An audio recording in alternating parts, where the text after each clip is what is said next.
السلام عليكم ورحمة الله وبركاته.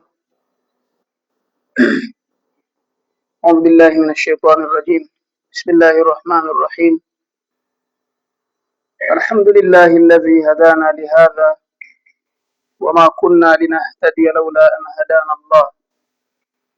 اللهم صل وسلم على سيدنا محمد الفاتح لما أغلق والخاتم لما سبق الناصر الحق بالحق والهادي إلى صراطك المستقيم صلى الله عليه وعلى آله وصحبه حق قدره ومقداره العظيم. أما بعد، عباد الله، أوصيكم ونفسي أولا بتقوى الله تعالى وطاعته أيها الناس.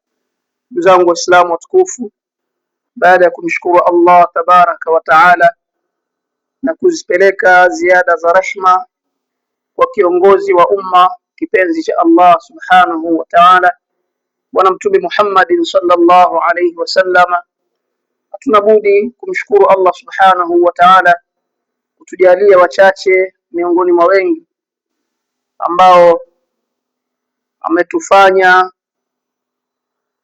tuwe wenye kukumbuka kuja kutekeleza ibada ya salatul Jumaa, si kwa matakwa yetu ama kwa uchamungu wetu ama kwa utajiri wetu ama kwa nguvu zetu, isipokuwa ni makadiri ya Allah subhanahu wa ta'ala. Zangu Waislamu, ama kwa hakika na wahusieni katika kumcha Allah subhanahu wa ta'ala kweli wa kumcha, na hapana jambo lililokuwa bora zaidi kama watu kuhusiana katika mambo ya kumcha Allah subhanahu wa ta'ala. Zangu Waislamu watukufu, tupo ndani ya mwaka mpya wa Kiislamu ambao ni Muharram. Mwezi huu ni mwezi ambao ndani ya Uislamu una tarehe nyingi, una historia nyingi katika Uislamu. Kwa hivyo ni juu yetu sisi kuyakumbuka yale ambayo yalipatikana ndani ya tarehe hizi, ndani ya miezi hii, ndani ya mwaka huu mpya wa Kiislamu, na pia kuchukua hatua pale tulipofika ili tusipotee kule tunakokwenda. Hotuba yetu ya leo kwa uchache, unwani yake inasema alladhi yabqa ma'al mayyit fi qabrihi. Pamoja na yote hayo, historia, tarehe zinazopatikana ndani ya mwaka mpya wa Kiislamu, lakini kidogo tutakuwa kando na hotuba yetu.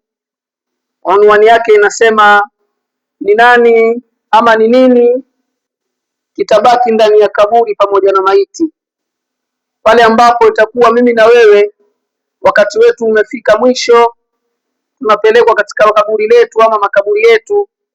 Ni nini kitu ambacho tutakuwa nacho? Vile ambavyo tutakuwa navyo huku ama tunavyo leo tukiwa hai, ndivyo tutakavyokuwa navyo katika makaburi yetu, ama kuna vitu vingine ni vipi?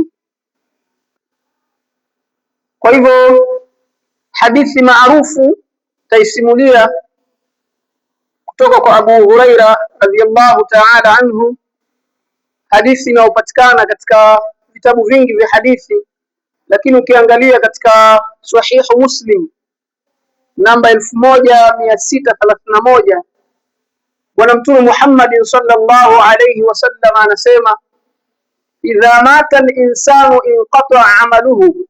Hadithi maarufu sana. Anasema Mtume Muhammad sallallahu alayhi wasallam kwamba pale anapokufa mwanadamu au wanapokufa watu au wanadamu, inqata 'amaluhu, inakuwa matendo yake yote mja yule ambaye amekufa yamekatika. Mtu anapotokwa na roho akaondoka katika ulimwengu wa dunia na kuelekea katika ulimwengu wa barzakh,